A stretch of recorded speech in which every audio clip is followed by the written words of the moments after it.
এই ডাস্টবিন তীয়ে এইরকম জিনিসের লক্ষ্য তুনো এর অত বোকাস কথা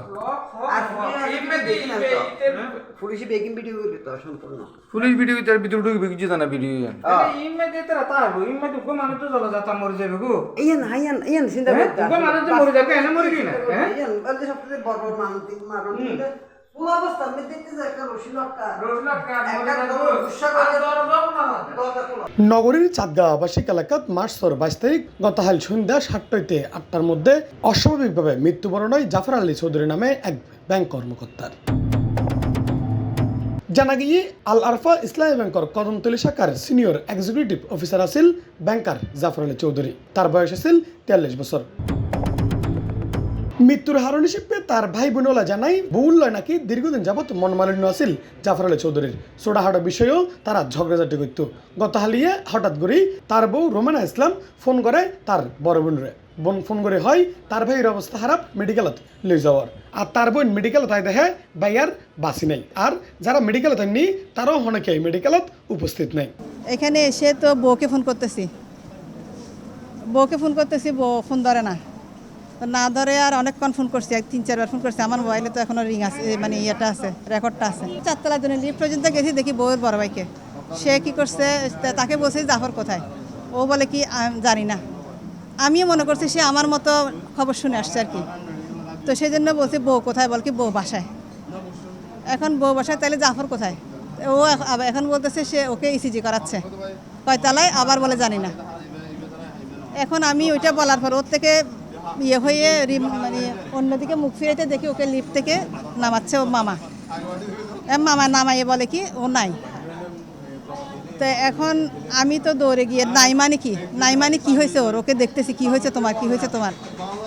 তো শেষে দেখি ওর গায়ে গলায় অনেকগুলো দাগ, আঘাতের দাগ, মানে রশিদ দাগ, এদিকে গলায় দাগ, মাথায় দাগ, হাতে দাগ। তো আমি তো আমার ভাইকে তো মেরে ফেলছে। এরপরে ওদের সাথে কথা বলতে চাচ্ছিলাম, দেখি ওরা কেউ নেই, ওরা দুজনেই পালাই গেছে, ওখান থেকে সরে গেছে। দুই সন্তানের বাপ জাফর আলী চৌধুরীর বাড়ি ফটিকছড়ি উপজেলাত আর রোমানা ইসলামের বাড়ি পটি উপজেলাত। এই দম্পতি বসবাস করত নগরীর চাঁদগাঁও আবাসিকত। ইফতারের পরে জানতে পারলাম যে ওনার লাশ এখানে পাওয়া গেছে এবং ওনার আত্মীয়স্বজনকে লাশ এনেই এখানে ফোন দেওয়া হয়েছে। যখন জানি সাধারণত একটা জিনিস হচ্ছে, যখন কোনো মানুষ কোথাও আত্মহত্যা করে বা যে হোক স্পটেই সেখানে আত্মীয়স্বজনকে ডাকা হবে, পুলিশ আসবে, কথা বলবে, এখান থেকে লাশ যেখানে নেওয়ার দরকার হয়। কিন্তু লাশ এখানে নেই, ওনাদের আত্মীয়স্বজন এখান থেকে উধাও হয়ে যায়।